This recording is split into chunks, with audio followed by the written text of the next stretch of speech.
if you look around, you would be hard-pressed to find, when looking at other people, you'd be hard-pressed to find people that didn't kind of have this forward head jut, these rounded shoulders, what ultimately we would refer to as poor posture.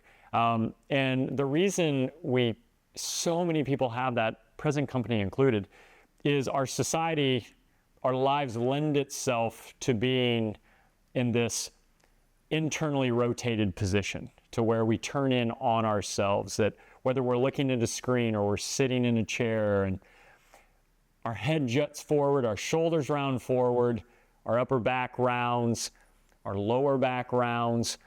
So that's kind of indicative of poor posture. And why that happens is we overuse all the muscles on the front of us and we underutilize the muscles in the back.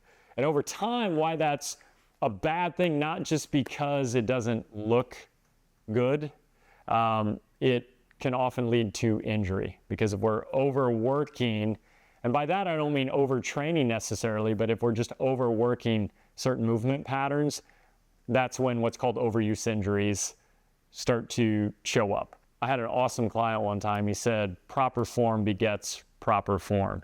So as we're in the gym, we're focused on proper posture, and we train with proper posture. It doesn't matter the lift we're doing, with rare exception, I'm always looking for the same checkpoints. If society is bringing us in this forward position, we need to make sure that we're pulling those shoulder blades together, we're pulling those shoulder blades down, we're keeping that chin drawn in, and then from there, that's where we perform our exercises, whether we're pressing, whether we're pulling, whether we're squatting, whether we're hinging, it doesn't matter. We want to make sure that our shoulders are set, that our chin is set, and that we're moving with proper posture.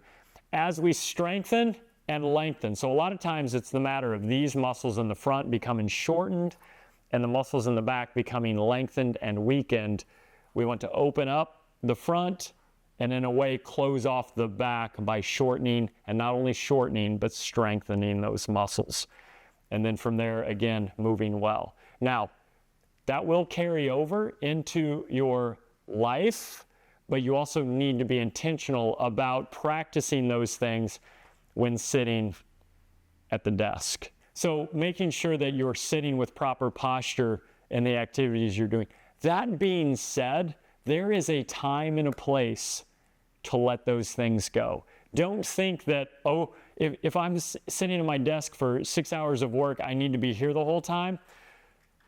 That's not going to be good either. You're going to be in a world of hurt. So it's important that, hey, our spine can flex a little bit, but that's why it's important to get up and move periodically and not just bring yourself into a position and try to hold that forever. But strength training, full well, without question, if someone has an overuse injury due to their job, more times than not, they're going to end up in physical therapy or performing some sort of strength exercise, because that is going to be what combats that. So it's important to me, like, hey, let's not wait until we're injured. Let's start practicing quality movement before it ever comes to that.